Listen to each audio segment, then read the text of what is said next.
Breaking news, bagyong isang opisyal ng pinangalanan ng Pag-asa at kanina naglandfall na sa lugar ng Casiguran, Aurora at inaasahan ngayong araw ay tatawarin ang buong Northern Luzon. Magandang araw Pilipinas, ito ang Pilipinas Weather ngayon. Kung bago ka, please like, share and subscribe. Salamat sa iyong suporta. Breaking news mga kababayan, ang Tropical Depression Isang ay opisyal ng inanunsyo ng Pag-asa at tumama ito kaninang bandang alas 9:50 ng umaga sa Aurora at inaasahang tatawid sa Northern Luzon at posibleng maging tropical storm bukas kaya tayo'y maghanda. Ayon sa pinakahuling update mula sa Pag-asa kaninang 11 a.m. August 22, 2025, araw ng Biyernes, ang low pressure area o LPA sa silangan ng Aurora ay naging tropical depression isang na o bagyong isang, ang ika-4 na bagyo ngayong buwan ng Agosto at ika-9 na bagyo ngayong taon. Opisyal itong tumama sa Casiguran, Aurora ngayong umaga. Taglay nito ang hangin na may lakas na 55 km per hour malapit sa gitna at may bugso hanggang 90 km per hour at kumikilos ito pakanluran sa bilis na 15 km per hour. Para naman sa forecast track nito, mamayang gabi nasa baybayin na ng Bolinao, Pangasinan.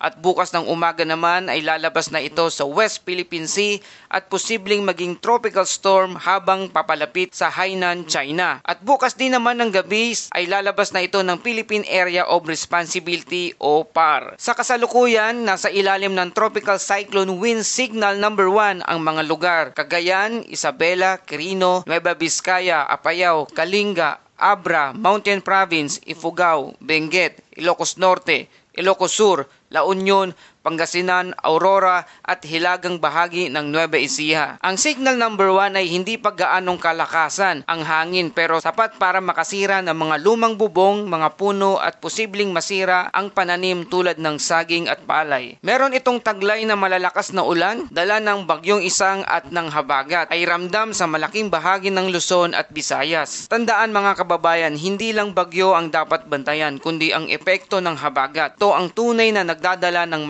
habang pagbuhos ng ulan. Wala pang inanunsyong gale warning pero may alon na aabot na 3 metro sa lugar ng Batanes at Cagayan. Para sa ating mangingisda, ito na po ang malinaw na sinyales. Huwag munang pumalaot kung maliliit ang bangka ninyo. At para naman sa ating mga magsasaka o farmers, maaring mababad ang palay lalo na kung nasa flowering stage. Maigi pong anihin ang pwedeng anihin bago tuluyang maapektuhan. At sa ating city workers o commuters, asahan ang traffic dahil sa pagbaha at malalakas na ulan. At sa ating mga estudyante, bantayan ang class suspension lalo na sa Metro Manila, Luzon at provinces. Check ang bubong sa drainage at siguraduhin may emergency kit. Tandaan, bagyo man o habagat, hindi natin dapat ipagwalang bahala. Kahit minimal to minor damage lang ang estimate kapag pinagsama ang ulan, baha at hangin, malaking epekto na ito sa pang-araw-araw nating buhay. At isang paalaala mula sa Isaiah 41:10, huwag kang matakot sapagkat ako'y sa iyo. Huwag kang manghina sapagkat ako'y iyong Diyos. Palalakasin kita, tutulungan kita at aalalayan kita. Sa gitna ng unos, tandaan, hindi tayo nag-iisa, kasama natin ang ating Panginoong Diyos. At yan ang ating breaking news update para sa Tropical Depression Isang ngayong August 22, 2025, araw ng Biyernes. Huwag kalimutang mag-like, share and subscribe para palagi kang updated sa panahon. Ito ang Pilipinas Weather ngayon. Ingat tayong lahat!